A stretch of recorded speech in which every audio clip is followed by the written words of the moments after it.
Morning, guys. Today we're going to go over what's left of chapter 8.1. To begin, let's go over a couple of examples, real-world applications. Now, today's class initially might be a little tricky because we're going to be using past concepts such as the laws of sine and cosine and trigonometric identity. So we're going to have to refresh that. If you have any questions, let me know. We can set up a video conference. So let's go over example 3 on page 484. Talking about the resultant of two vectors.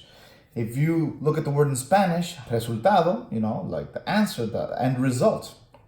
So the resultant is what happens when you combine all these vectors. Where do you end up at? And that's the resultant.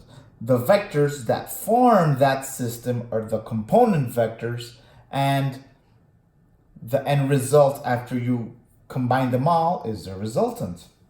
Now let's say, for example, you begin at a particular point and you walk 2 feet directly north and then walk 2 feet directly south. Where do you end up at? Exactly where you began. So the resultant is a null vector. Pretty much you didn't. Now there's a question. Did you actually move? Did you move? Well, no. I moved 2 feet to the north and 2 feet to the south, but I ended up exactly where I began. So did you move? Yes, you did. You moved 4 feet. 2 feet to the north and 2 feet to the south. What you didn't do is what's called displacement. You didn't displace yourself. That's a new definition. Now, in order to displace yourself, you have to begin at a certain reference point.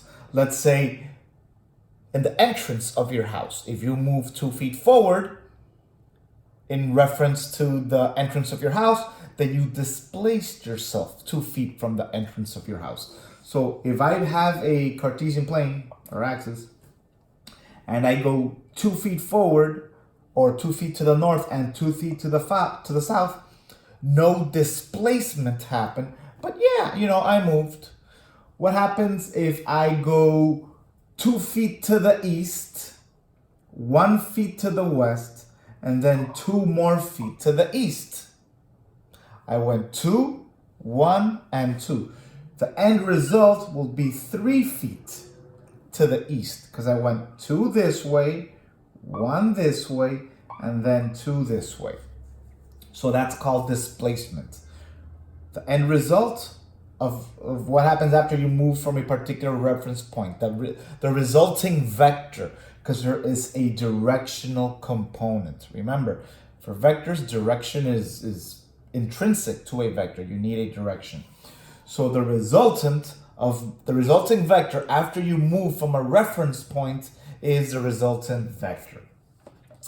Now, when we see example 3, it says we can either use method 1, the triangle method, or method 2, the parallelogram method. Now, the parallelogram method has many limitations. You can only use it when you're given 2 vectors, and believe me, don't use it. Just don't use it. You have to draw a parallelogram. It's tricky as heck. Not nice. What you should do is always use the triangle method. Even though it's called the triangle method, you can use any amount of vectors, of component vectors in that system. 1, 2, 3, 4, 10, doesn't matter. All you have to do is, say for example, they give me this vector, and this vector, more or less. And they tell me, find the resultant vector from these 3. I'm going to be doing method 1, because you can't even do method 2 with this. Never do method 2. I don't know why they even included it in the book. I don't know. Do method 1, triangle method. What you do is, you begin at the origin, and you can pick any of these vectors. You can try it however you want. Doesn't matter if you go this way first, then this way, then this way, or this way, then this way, then this way. The end result will always be the same. And you can even test it out. You'll see it's always the same. Not a problem. One thing you do have to keep in mind is, if you're gonna find the actual answer, the actual mathematical answer using the triangle method, which is drawing, you have to be incredibly precise, both with the angles and the lengths. For this class, we're not gonna find precise answers with the triangle method. We're gonna find all precise answers using the laws of sine, cosine, identities, etc., etc. But I can ask you to maybe sketch the system and more or less draw the resulting vector, which is what we're gonna do right now. All you have to do is pick any of these. I'm gonna go top to bottom, but remember, you can go in any direction. And what you do is you begin with the tail of the first vector, you put it in the origin, and you more or less draw the length of that vector. More or less. Again, sketching doesn't have to be perfect. When we're drawing these, I'm not gonna ask for perfection, but please, if this is the vector, don't draw this. That is absolutely incorrect. Draw something that approximates more or less what we're seeing here. So more or less that angle, more or less that length. Next, because I feel like it, I'm gonna do this vector now. Because I feel like it, doesn't matter.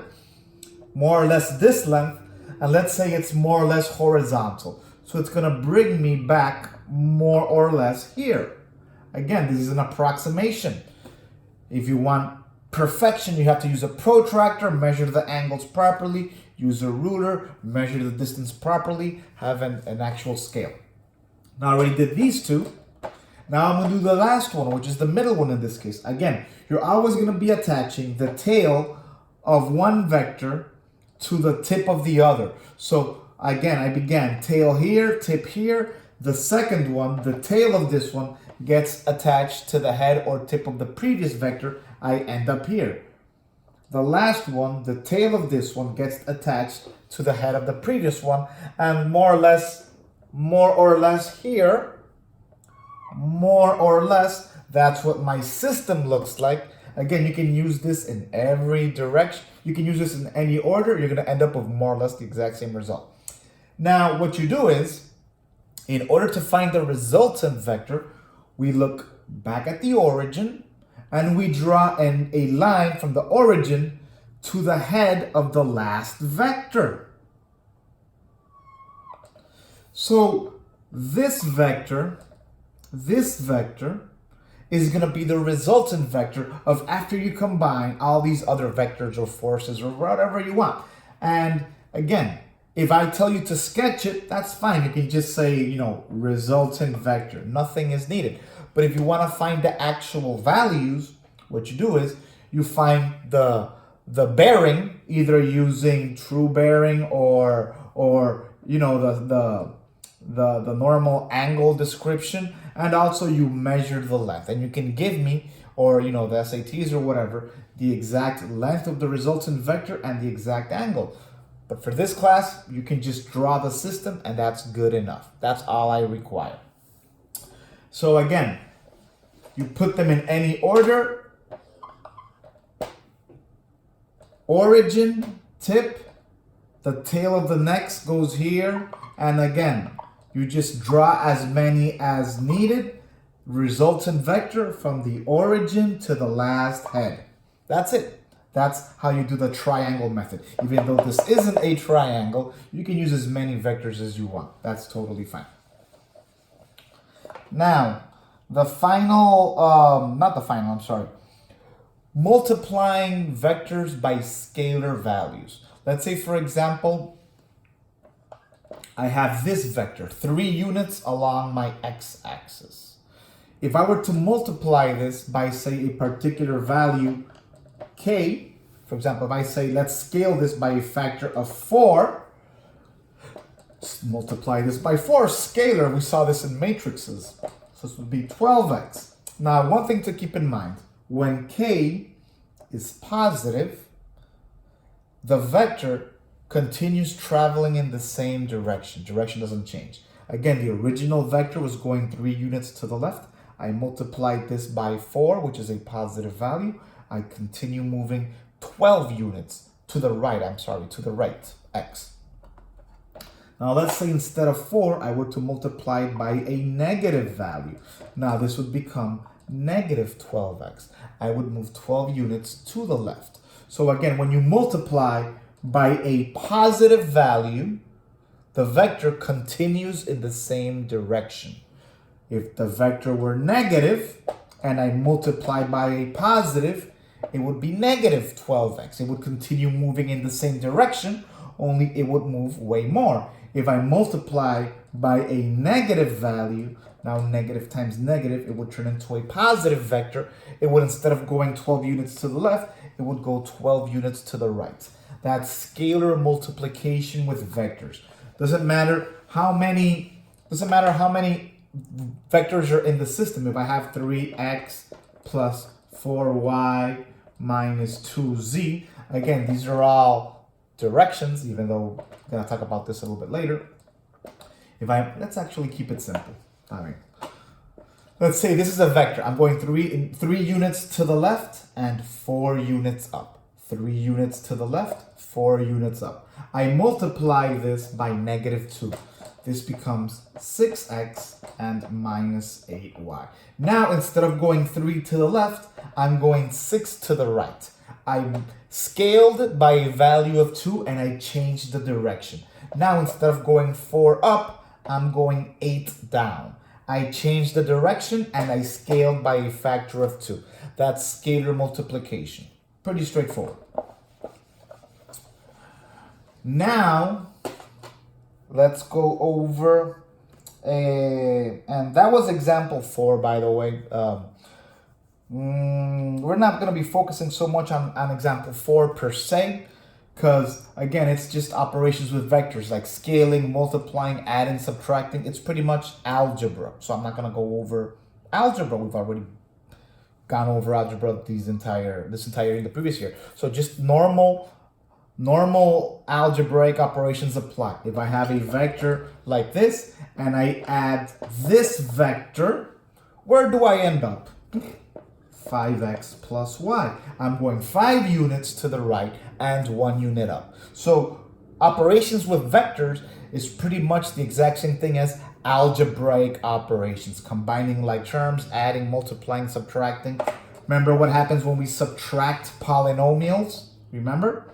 3x plus 2y, then I'm gonna subtract 3x plus y, you distribute the negative and then combine like terms, same deal. So just basic algebraic operations. Now we're gonna do examples 5 and example 6. Now this is one of the cases I'm gonna switch the order because example 6 is way simpler than example 5. I'm gonna do example 6 first, then example 5, and then we're just going to assign homework and we're done. Now, example 6, it says that a resultant vector, for example, if this is my resultant vector, it doesn't matter how many other vectors allowed me to get up to that point. If I have a resultant vector, you can break it down into rectangular components, x's and y's. You can do this component and this component.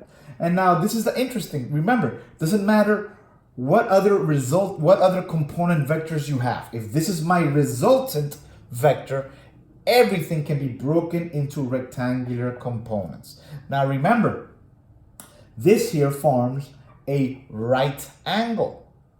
So this would be a right triangle. Since it's a right triangle, I can use my normal identities in order to find whatever value I need to find. Now let's go over the exact example that's in the book. And in the test and quizzes, it's gonna be exactly like this. The only thing that might change is maybe sometimes you might be using this angle, sometimes you might be using this angle, and the numbers will change, but it's the exact same process. Let's go over the example in the book. It says that, and this is example 6, remember. It says, Heather is pushing the handle of a lawnmower with a force of 450 newtons at an angle of 56 degrees with the ground. Again, you have to be very careful when you read these problems. And let's draw that triangle. Now let's assume this is like the lawnmower. This is Heather. She's very short, and this is a very big lawnmower. And she's pushing at a 56-degree angle with the ground. So we know that this angle is 56 degrees. And she's pushing with a force of 450 newtons. That means that's the resultant vector, 450 newtons. You can just use numbers here, but make sure you include the units in the answer. The resultant is 450 units. Now, you can use sine, cosine, tangent to find the rest of my rectangular forces. Now, for example, remember, I'm using this reference angle, and this is the hypotenuse. If I want to find y, which identity includes opposite and hypotenuse? Sine includes opposite and hypotenuse, and remember, sine is also used for y. So again, sine of 56 degrees equals my opposite side over my hypotenuse. You isolate, multiply this, that's going to give you your y component, which in this case is going to be 373. Now, in order to find my x, we're going to use cosine, the side adjacent to my angle and the hypotenuse. Cosine of 56 degrees equals adjacent over hypotenuse. Isolate my x, multiply everything, and I end up with 252. Now, many people say, Profe, that means I'm pushing 373 units down and I'm pushing 252 to the left. So if I add them, that does not add up to 450. Remember, this is a triangle. And the hypotenuse is not the sum of these two other forces. You know, physics is pretty weird. But just know that the resultant vector of 373 units a force applied downward and 252 units applied in the eastward direction or left will end up with a 450 Newton push in a 56 degree angle.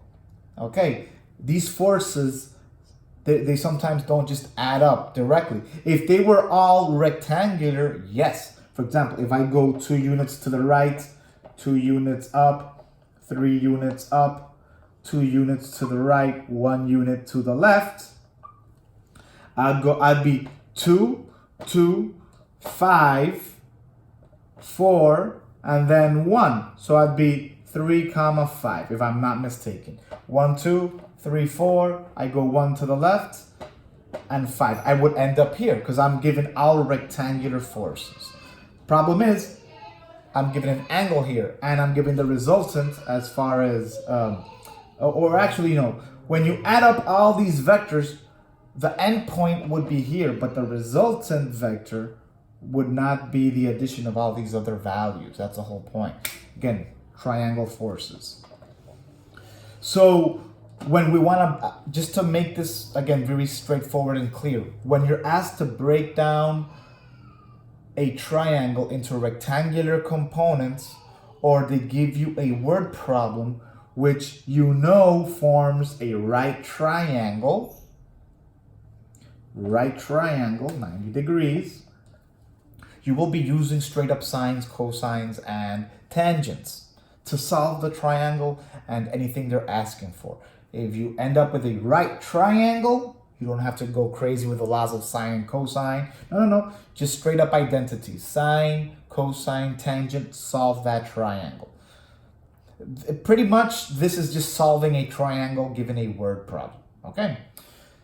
Straightforward. That was example 6. Now we're going to go over example 5, which is tricky. So I repeat, if you do need to go over that problem with a video conference call, let me know. We'll set that up. It's a multi-step problem.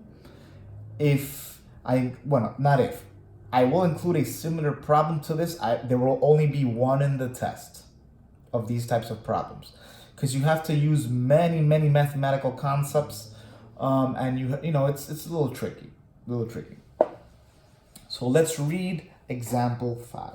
It says an airplane is flying with an airspeed of 310 knots on a heading of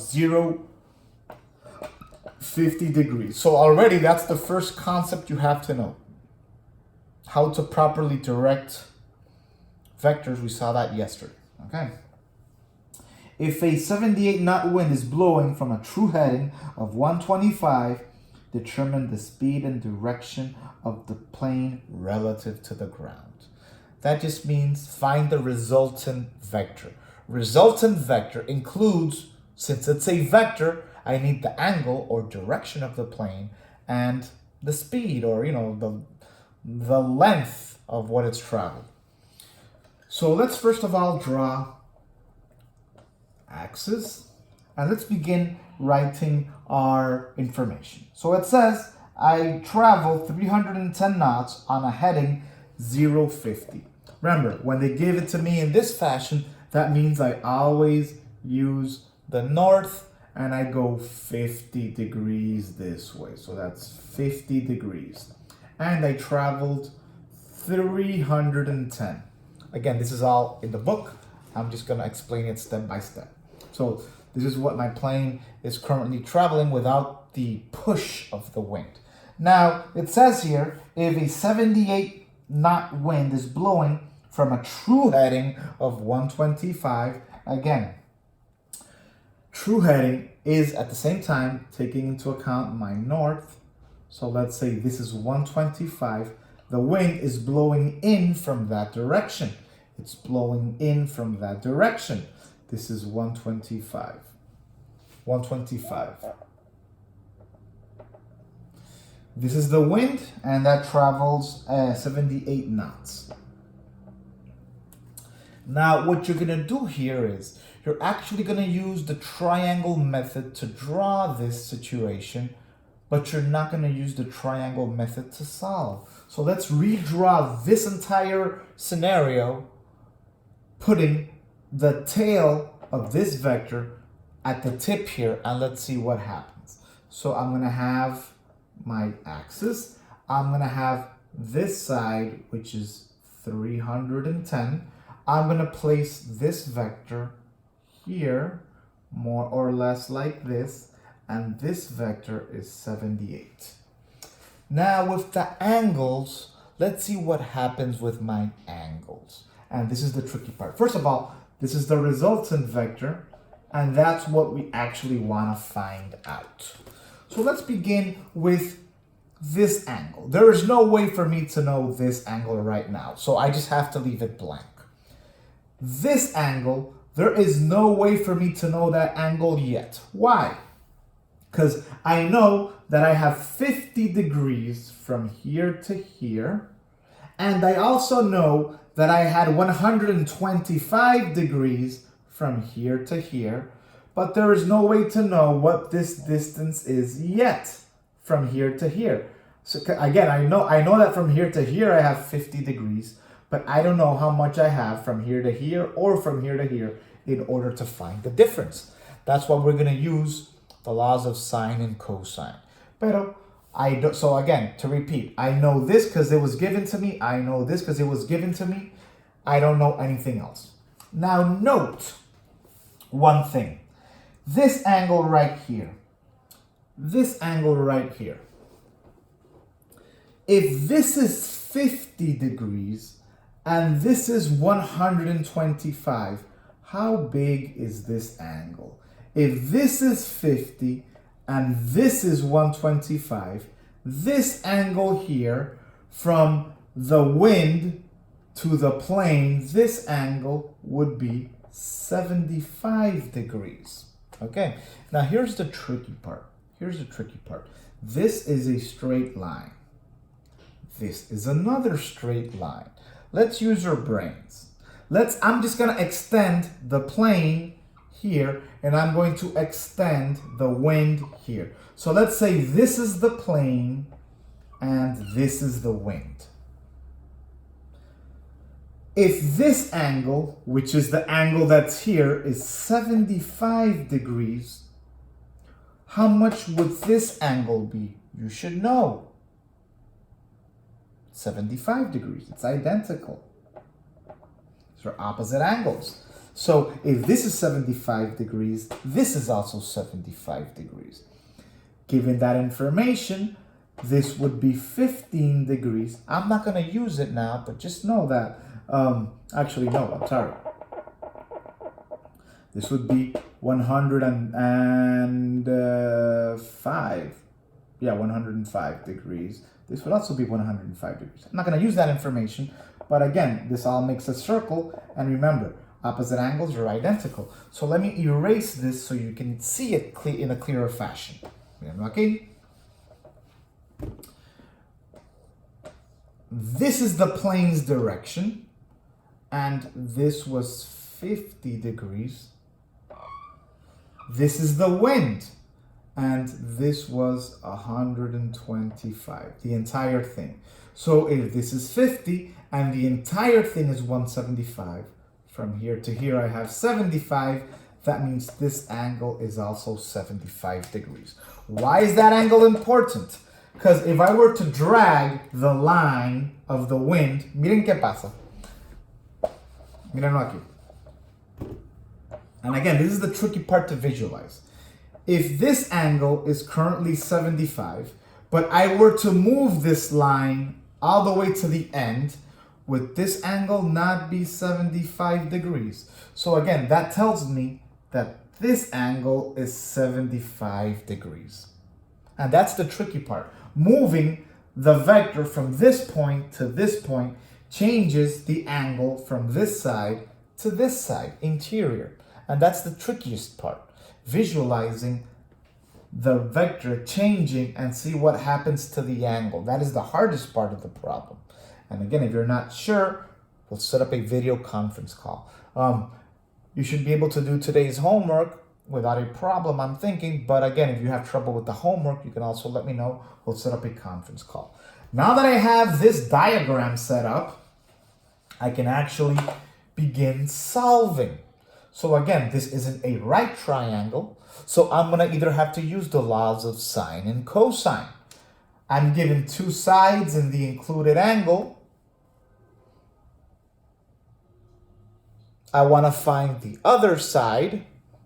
So if you're given two sides and an angle, laws of cosine, and I want to find the opposite side, laws of cosine.